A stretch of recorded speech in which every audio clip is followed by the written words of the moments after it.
Bienvenue sur Littéafro, le média qui explore les littératures afro-contemporaines. Je suis Luna Arnosio-Ndi pour le podcast Cameroun à la découverte d'une littérature. Bonne écoute! Bienvenue dans ce deuxième épisode de notre voyage au cœur de la littérature camerounaise. Après avoir exploré les racines de notre plume dans le premier épisode, nous franchissons aujourd'hui un seuil décisif. Pour nous guider, nous nous appuyons toujours sur les travaux de l'universitaire David Ndachitagne et plus particulièrement sur le deuxième chapitre de son ouvrage de référence, je cite « Roman camerounais et cadre historique ». Nous quittons les prémices pour entrer dans le vif du sujet, cette période de vertige que l'on appelle la transition. Entre 1956 et 1960, le Cameroun est une cocotte minute. C'est le temps des premières élections, des espoirs fous, mais aussi des premières violences dans les rues de Douala. C'est l'aube d'un monde nouveau, mais c'est aussi, déjà, l'ombre des premières désillusions. C'est ici que notre littérature opère une mutation fascinante. Au fil de cet épisode, nous allons tenter de répondre à une question centrale qui servira de fil rouge à nos analyses. Comment la plume camerounaise, qui s'était d'abord levée avec une audace incroyable contre le colonisateur, a-t-elle commencé à trembler face aux promesses non tenues de l'indépendance ? Comment les écrivains ont-ils réagi face aux premiers silences, aux premiers tabous imposés, non plus par l'administration étrangère, mais par les nouveaux maîtres du pays ? De la satire mordante de Ferdinand Oyono, aux cris de révolte de Mongo Betty, jusqu'aux voix féminines qui commencent à disséquer l'intime, nous allons voir comment le roman devient, plus qu'un simple récit, un véritable miroir des trahisons de l'histoire. Bienvenue dans l'épisode 2 de la lutte pour la liberté au miroir des désillusions. Alors, pour bien comprendre la littérature camerounaise post-indépendance, il nous faut d'abord nous arrêter sur un moment de bascule vertigineux. J'ai nommé la période transitoire. Nous sommes à la fin des années 1950, dans cet entre-deux fragile où l'administration coloniale s'efface peu à peu devant le désir d'autodétermination. Alors, l'un des témoins privilégiés de cette époque, c'est sans doute Francis Bébé, dans son roman Le roi Albert d'Efidi. Il plante son décor au cœur de l'effervescence des années 1956. Et c'est une année charnière parce qu'elle est marquée par la loi cadre et les premières élections où les Camerounais doivent justement élire leurs propres représentants. À travers sa plume, on sent l'impact de la grande politique qui s'immisce jusque dans les structures sociales les plus traditionnelles, transformant les rapports de force au sein des villages. Mais cette transition n'est pas qu'une affaire d'urne et de débat parlementaire. Elle est aussi empreinte de fracas, ce qui rend la création romanesque camerounaise de cette période si précieuse. En fait, c'est sa capacité justement à se faire l'archive des tensions sociales majeures. Je pense notamment aux scènes de violence qui ont secoué Douala en 1959. Là où les livres d'histoire se contentent parfois des dates froides, le roman camerounais lui offre un témoignage exclusif et charnel. Il restitue l'électricité de la rue, l'angoisse des familles et ce climat d'insécurité qui précède de quelques mois seulement l'accession à la souveraineté. En lisant ces auteurs, on comprend que l'indépendance n'a pas été une simple signature sur un papier, mais une naissance vécue dans la douleur et l'incertitude, une réalité que la fiction a su fixer pour l'éternité dans notre mémoire collective. Alors, si l'on suit l'analyse de David Ndachitagne, on réalise que la mission de l'écrivain change radicalement avec l'accession à la souveraineté. Durant l'époque coloniale, vous vous souvenez, le roman, c'était une arme de combat, une machine de guerre destinée à dénoncer un système pour provoquer son effondrement. Voilà, ça on l'avait vu dans l'épisode 1. Mais une fois le drapeau levé, la plume change de rôle. Elle devient le gardien de la mémoire collective. Les œuvres publiées après 1960 ne vont pas se contenter de critiquer. Elles servent aussi à témoigner.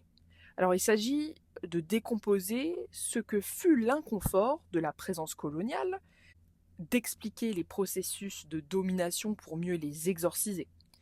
L'écrivain devient un archéologue de l'âme camerounaise. On retourne dans les mémoires d'une culture bafouée, non pas par nostalgie, mais pour poser les fondations plus solides d'un futur à construire. Alors, l'exemple le plus frappant de cette quête de mémoire, c'est sans doute l'exemple du roman de Souviens-toi de Ruben de Mongo Betty, en anglais, hein, le titre. Normalement, je vous l'ai traduit. Dans ce texte monumental, l'auteur nous transporte à Fort-Nègre, ce quartier de Douala, qui devient le cœur battant de la résistance. Mais attention, le personnage de Ruben Nwaibe n'y est pas seulement un protagoniste de fiction. Il est véritablement une toile de fond révolutionnaire. Il incarne cet esprit de révolte qui ne s'arrête pas au départ du colon, mais qui se poursuit contre la dictature locale qui s'installe dans ses sillages. Alors pourtant, on va avoir affaire à un paradoxe assez étrange qui apparaît dans la production littéraire de cette époque. On remarque qu'il existe finalement peu de romans qui prennent pour cadre immédiat les années qui suivent 1960. Pourquoi ? Alors, de ce que j'ai observé, de ce que j'ai étudié, c'est parce que la plupart des auteurs de cette trame idéologique ont un regard profondément sombre sur les indépendances. En observant le terrain, la société et les nouvelles structures de pouvoir, le constat des romanciers est sans appel. Pour le peuple, rien n'a vraiment changé. Pire encore, la situation sociopolitique semble parfois plus étouffante qu'auparavant. C'est ce sentiment de soleil des indépendances amères qui imprègne la littérature. Le rêve d'un matin nouveau se transforme, sous la plume des écrivains, en l'autopsie d'une désillusion. Pourtant, cette littérature de l'indépendance ne se résume pas qu'à ce constat d'échec politique. Au-delà des déceptions collectives, une autre révolution se prépare, celle de l'intime. Elle libère une nouvelle vague de créateurs et de créatrices, parce qu'on a souvent tendance à les oublier. Ces écrivains et ces écrivaines s'emparent de la plume pour disséquer la société coloniale telle qu'ils l'ont vécue. Une société avec ses failles béantes, ses rapports de force brutaux entre colons et indigènes, et cette interrogation permanente sur leur propre place dans ce que l'Occident appelait alors le monde des civilisés. C'est dans cette quête de vérité que surgit le chef-d'œuvre de Ferdinand Oyono, Une vie de boy, que vous connaissez sûrement, qui a vraiment fait beaucoup parler de lui. Ici, le procédé littéraire est d'une efficacité redoutable. Nous suivons Tundi, un jeune noir élevé par un père blanc. À force d'observer son maître, il a pris une habitude qui va s'avérer subversive, tenir un journal intime. Et à la mort du prêtre, Tundi devient le boy du commandant, l'administrateur colonial. Rien, absolument rien n'échappe à son regard d'une lucidité désarmante.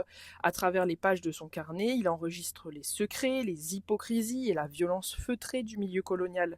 Et du coup, c'est plus seulement un récit, c'est une déconstruction par le bas de tout le prestige de l'Empire.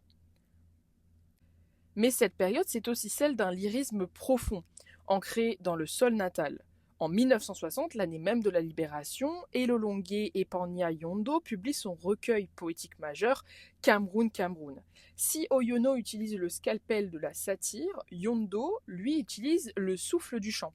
Dédié à son épouse et à ses tantes, son texte célèbre la figure de la femme mère, mais il va bien au-delà. Pour Yondo, la mère première, c'est la terre des ancêtres, cette patrie camerounaise qu'il faut enfin chanter pour de bon. Alors, comme le souligne le chercheur Alain Ricard, donc Alain Ricard, il est né en 1945, il est mort en 2016, c'était l'un des plus grands chercheurs français du CNRS, spécialiste des littératures africaines. Contrairement à beaucoup d'universitaires de son époque, il ne regardait pas ses œuvres comme de simples extensions de la littérature française, mais comme des systèmes autonomes avec leur propre génie et leurs propres enjeux politiques. Donc Alain Ricard, dans ses travaux sur l'autonomie de la littérature camerounaise, il dit que cette génération ne se contente plus de répondre à l'Europe. Elle commence à imposer sa propre langue et ses propres thématiques, marquant ainsi le véritable début d'une littérature nationale, à la fois universelle dans sa forme et profondément camerounaise dans son cri. Je vous le rappelle, mais cette littérature nationale, comme l'analyse le chercheur du CNRS Alain Ricard, naît d'un paradoxe. Entre 56 et 60, nos écrivains vivent une francophonie concrète. Ils maîtrisent la langue française à la perfection pour s'insérer dans le jeu littéraire mondial. Mongo Betty, par exemple,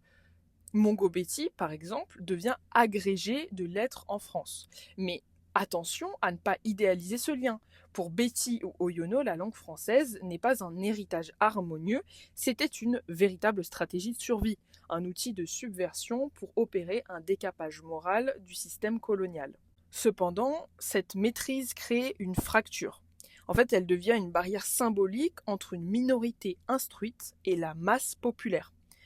En imposant le français, le système colonial a relégué les savoirs endogènes au rang de folklore. On pense au système d'écriture unique du roi Njoya dont nous avons parlé pendant l'épisode 1. Ce système il va être brisé par les autorités coloniales pour imposer l'alphabet latin. Donc écrire à cette époque, c'est donc marcher, comme vous pouvez le voir, sur une corde assez raide. Faut user d'une édition parisienne pour exister, tout en contournant à la fois une censure féroce, comme le délit d'offense au chef de l'État, utilisé pour cadenasser toute parole libre. Alors, avant de conclure cet épisode, je voulais aborder un petit point qui m'a personnellement frappé lors de mes recherches. La difficulté de trouver des noms d'écrivaines camerounaises de cette époque dans les manuels classiques. On a trop souvent tendance à occulter les femmes dans l'histoire littéraire de nos indépendances. C'est d'ailleurs pour cette raison que je vous annonce déjà un futur projet de podcast où chaque épisode sera dédié à 2 autrices camerounaises pour leur rendre la place qu'elles méritent.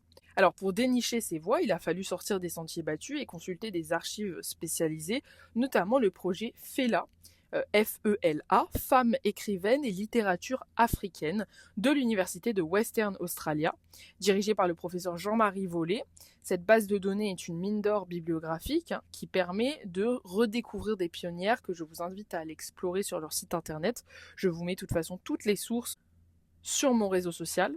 Parmi elles, Thérèse Kuo Mukuri, née à Yaoundé, est issue d'une famille de l'élite. Son père était l'auteur de Doigt noir. Elle a suivi un parcours brillant entre la France et le Cameroun. Et dans son roman Rencontre essentielle, écrit dans les années 60, elle apporte une nuance fondamentale. Alors, là où Mongo Betty ou Oyono attaquent le système colonial de l'extérieur, avec l'utilisation du français, en étant parfois en France, etc., etc., elle explore la dimension psychologique, donc de l'intérieur. Elle montre comment le choc culturel et l'éducation coloniale s'immiscent jusque dans le couple et la famille, bousculant donc les structures traditionnelles comme la maternité par une modernité imposée. Elle disait d'ailleurs en 1980 qu'il y avait désormais une plus grande exigence de bonheur. L'autre figure de proue, c'est Lydie Dobounia. Alors ça, donc cette personne, c'est une journaliste et une militante. Elle appartient à cette élite de la francophonie dont je vous ai parlé, mais elle déplace le curseur de la lutte, c'est-à-dire qu'elle se documente sur ce qu'on peut appeler la colonisation de l'intime. Alors, dans son roman La brise du jour, elle utilise son héroïne, Zita, pour montrer que l'école coloniale a été un outil à double tranchant.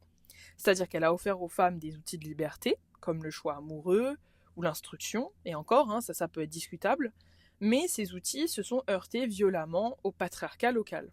Contrairement au personnage du boy chez Oyono qui sert la satire politique, les héroïnes de Dobounia mènent un double combat, à la fois contre le colonisateur et contre les mariages forcés. Donc elle nous rappelle qu'en 1960, l'indépendance du pays ne signifiait pas encore automatiquement celle des femmes. Ces écrivaines nous montrent aussi que la colonisation des esprits a été un processus complexe, où la quête d'autonomie personnelle était aussi politique que la lutte pour le drapeau. Alors cette mission de la littérature comme archive ne s'est pas arrêtée aux portées des années 60. Elle continue de vibrer aujourd'hui dans les rues de nos métropoles. Comme l'a souligné la journaliste et philosophe Séverine Kodjo-Granvaux, la scène littéraire à Douala demeure un espace où le livre est à la fois divertissement et acte de résistance. En observant des initiatives comme le salon littéraire MOS, dont je vous parlerai dans les épisodes prochains, on comprend que l'écrivain camerounais actuel est l'héritier direct de ces pionniers de la période transitoire. Mais justement, cet acte d'écrire n'est pas resté figé. Tout l'enjeu de nos prochains épisodes sera d'observer comment cette résistance a évolué. Nous verrons comment au fil des décennies, la plume a dû s'adapter, passant de la dénonciation frontale du colonisateur à une autopsie beaucoup plus complexe et parfois brutale de la société post-indépendance. Nous explorerons donc comment les écrivains ont fini par briser les codes du classicisme pour inventer une langue nouvelle, plus proche du bitume, plus proche de l'urgence. Car si les années 60 ont posé les fondations d'une nation, les générations suivantes ont dû apprendre à écrire dans les fissures d'un rêve qui s'effritait. C'est ce voyage vers la modernité, vers la Nolika et les années de Braise que je vous invite à poursuivre avec moi dès le prochain épisode. Alors en refermant ce chapitre, on comprend que la littérature camerounaise n'est pas une simple suite de récits ou de belles phrases. Elle est par essence une décomposition méthodique des processus de domination. Qu'ils utilisent l'humour, le journal intime ou l'analyse psychologique, nos auteurs ont passé ces décennies de transition à disséquer la manière dont on enchaîne un peuple et surtout la manière dont ce peuple finit par briser ses chaînes. Cette volonté d'autonomie intellectuelle n'est d'ailleurs pas née avec le roman moderne. Elle trouve sa figure tutélaire bien plus tôt en la personne du roi Njoya, qu'on a évoqué la dernière fois. En inventant son propre système d'écriture, il affirmait déjà que la pensée camerounaise ne pouvait être souveraine que si elle possédait ses propres codes, loin des modèles imposés par l'administration coloniale. Cet héritage de résistance par l'esprit est le fil rouge qui relie les manuscrits du palais de Fouban aux pages de Mongo Betty. Mais comme nous l'avons évoqué, cet acte d'écrire ne cesse de se métamorphoser. Tout l'enjeu de nos prochains podcasts sera justement d'observer comment cette plume, d'abord levée contre le colon, a dû se réinventer face aux désillusions des années de Braise. Dans l'épisode 3, nous plongerons dans l'univers explosif des années 90 et 2000, nous découvrirons le mouvement Nolika, cette nouvelle littérature camerounaise qui a choisi de descendre dans la rue, de bousculer la langue et de pratiquer une autopsie radicale des nouvelles dictatures et des crises du corps. Des poubelles de la ville au cri de l'exil, nous verrons comment l'indocilité est devenue la marque de fabrique d'une nouvelle génération. Merci de nous avoir écoutés et rendez-vous au prochain épisode pour découvrir comment, face au chaos, la littérature a choisi de ne plus jamais se taire. C'était Luna Arnecio pour le média Littéra Afro, Cameroun à la découverte d'une littérature.